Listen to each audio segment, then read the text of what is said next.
अस्सलाम वालेकुम dear students. तो आज हमें द नाउन केस स्टार्ट करना है।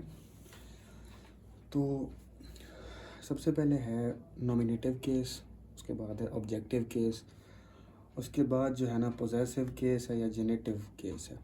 अच्छा, पढ़ते हैं क्या कौन कौन से केस हैं, इनको पढ़ते हैं। सबसे पहले है when a noun is used as the subject of a verb it is said to be in nominative case. अच्छा, जब कोई noun as a subject of verb use हो रहा होगा ना, उसको हम नॉमिनेटिव केस कहेंगे। इसकी मैं एग्जांपल आपको आगे बताता हूँ। दूसरा है when a noun is used as the object of verb it is said to be in objective case. अच्छा, जब नाउन वर्ब का ऑब्जेक्ट के तौर पर यूज़ हो रहा होगा तो उसको हम क्या कहेंगे? ऑब्जेक्टिव केस कहेंगे। ठीक है। जब कोई नाउन वर्ब के सब्जेक्ट के तौर पर यूज़ हो रहा होगा उसको हम क्या कहेंगे? Nominative case. और जब कोई नाउन वर्ब के ऑब्जेक्ट के तौर पे यूज़ हो रहा होगा उसको हम क्या कहेंगे? ऑब्जेक्टिव केस या एक्यूजेटिव केस। ठीक है। अच्छा, एक्यूजेटिव केस, एक्यूजेटिव मैंने लिखा हो, मैं लिखता हूँ।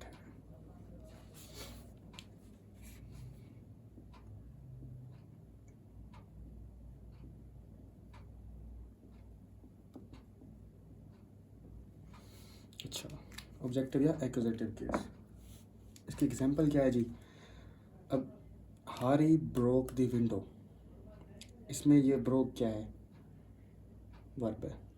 और ये क्या है? उसका ऑब्जेक्ट है। ठीक है। अब ये noun the window as object use हो रहा है, तो इस ये कौन सा होगा? कौन सा केस होगा? Accusative case. ठीक है।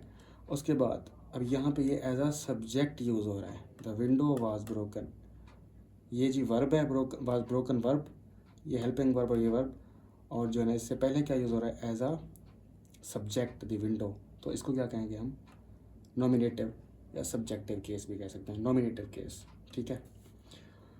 उसके बाद जो है ना ये मैंने वैसे लिखा है कि भाई वर्ब से पहले अगर आएगा जो है ना कोई नाउन तो उसको हम कहेंगे कि नॉमिनेटिव है, और जो वर्ब के बाद आएगा उसको हम क्या कहेंगे? एक्यूजेटिव कहेंगे या ऑब्जेक्टिव कहेंगे। ठीक है।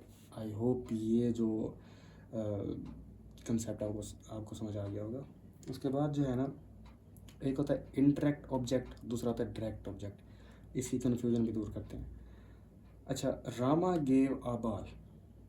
अच्छा, अब ये जो वर्ब है ना, वर्ब के बाद जो ऑब्जेक्ट आ रहा है आबाल, ठीक है, ये डायरेक्ट आ रहा है, इसको हम कहेंगे मतलब डायरेक्टली इससे पहले अगर कोई वर्ड आएगा तो वो होगा इनडायरेक्ट ऑब्जेक्ट। ठीक है। राना गेव आबाल, आबाल ये डायरेक्ट ऑब्जेक्ट है। ठीक है। सब्जेक्ट, वर्ब और ये डायरेक्ट ऑब्जेक्ट। अच्छा, दूसरे में रामा गेव हारी आबाल, इसमें ये डायरेक्ट ऑब्जेक्ट है। ठीक है। डायरेक्ट ऑब्जेक्ट से पहले जो वर्ड आएगा उसको हम कहेंगे इनडायरेक्ट ऑब्जेक्ट। ठीक है। इसमें हारी क्या है? इनडायरेक्ट ऑब्जेक्ट है। ठीक है। और जो इनडायरेक्ट ऑब्जेक्ट है वो वर्ब के फ़ौरन बाद आता है। गेव क्या है? वर्ब है, इसके फ़ौरन बाद आया हारी। ठीक है। डायरेक्ट और इनडायरेक्ट ऑब्जेक्ट की समझ आपको आ गई होगी। अबाल डायरेक्ट ऑब्जेक्ट है, और इससे पहले जो अगर कोई भी वर्ड आ जाए तो वो इनडायरेक्ट ऑब्जेक्ट होगा। उसके बाद जो है पोजेसिव या जेनेटिव केस है। अच्छा, पोजेसिव या जेनेटिव केस, ये पोजेशन को शो करता है। पोजेशन क्या होता है? पोजेशन मलकियत को शो करता है। ठीक है। और आपने अब तक यही पढ़ा होगा कि भाई सिर्फ मलकियत को शो करता है। सिर्फ मलकियत को शो नहीं करता, ये चीज़ों की मतलब ऑथरशिप, ऑथरशिप भी एक किस्म की मलकियत है। उसके बाद ओरिजिन, मतलब किसी जगह से अगर कोई चीज़ आ रही है उसके लिए भी पोजेसिव केस यूज़ होता है। उसके बाद काइंड के लिए भी। अच्छा, कि इसकी एग्जांपल्स कौन से हैं? जैसे असद्स प्ले, ये ऑथरशिप शो कर रहा है कि असद्स प्ले, असद की ऑथरशिप शो कर रहा है। उसके बाद दूसरा है चाइनाज टी। अब टी कहाँ पे ओरिजिनेट हो रही है? भाई चाइना में ओरिजिनेट हो रही है, तो ओरिजिन के लिए भी पोजेसिव केस, यहाँ पे चाइना। उसके बाद है थर्ड है आ चिल्ड्रंस पार्क, ये काइंड या डिस्क्रिप्शन को शो कर रहा है किस्म की। तो होप आपको ये समझ आया होगा। आज तरह से ज़्यादा पढ़ लेते हैं।